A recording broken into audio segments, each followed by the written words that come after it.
साथियों नमस्कार। Hindi education channel पर आप सभी साथियों का स्वागत है। मैं सुनील कुमार। उम्मीद करते हैं कि आप लोग अच्छे होंगे और पढ़ाई लिखाई कर रहे हैं। आज हम 80 ग्रेड 2018 की जो परीक्षा हुई थी उस पर हम क्वेश्चन पर चर्चा करेंगे। तो आइए चलिए शुरू करते हैं। पहला क्वेश्चन है इसमें, आचार्य रामचंद्र शुक्ल कृत हिंदी साहित्य का इतिहास प्रथम हिंदी शब्द सागर की भूमिका के किस शीर्ष से प्रकाशित हुआ था? इसका सही जवाब है सी नंबर, हिंदी साहित्य का विकास। इसकी व्याख्या देख लेते हैं। आचार्य रामचंद्र शुक्ल कृति हिंदी साहित्य का इतिहास प्रथमतः हिंदी शब्द सागर की भूमिका के रूप में 1929 ईस्वी में हिंदी साहित्य का विकास शीर्ष से प्रकाशित हुआ था। हिंदी साहित्य की भूमिका के लेखक आचार्य हजारी प्रसाद द्विवेदी हैं। इनके तीन इतिहास ग्रंथ हैं।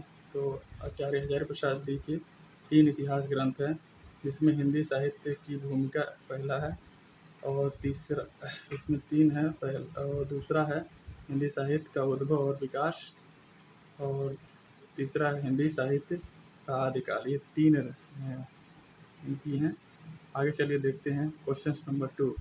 निम्नलिखित में से किस ग्रंथ के लेखक रामविलास शर्मा नहीं है? तो इसका सही जवाब होगा कविता के नए प्रतिमान। ये इनकी रचना नहीं है, ये नामवर सिंह की है।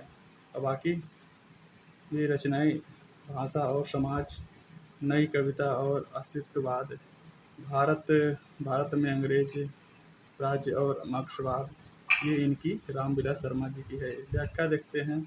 कविता के नए प्रतिमाद आलोचनात्मक ग्रंथ के लेखक रामविलास शर्मा नहीं है, बल्कि यह ग्रंथ नामवर सिंह द्वारा लिखा गया है।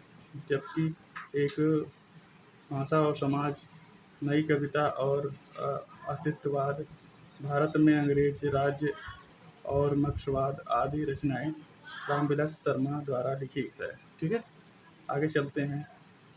तीसरा क्वेश्चन था, हिंदी के किस इतिहासकार के अनुसार शालिवाहन सूरी हिंदी के प्रथम कवि हैं?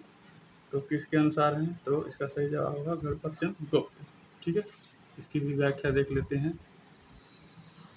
डॉक्टर गणपत चंद्र गुप्त के ने शालिवाहन सूरी को हिंदी के प्रथम कवि के रूप में स्वीकार किया। विभिन्न विद्वानों के अनुसार हिंदी के प्रथम कवि इस प्रकार हैं। तो इसके देख लेते हैं, यहाँ भी दिया हुआ है। तो राहुल संस्कृतायन ने प्रथम कवि सरहप्पा को माना है। ठीक है, डॉक्टर राम कुमार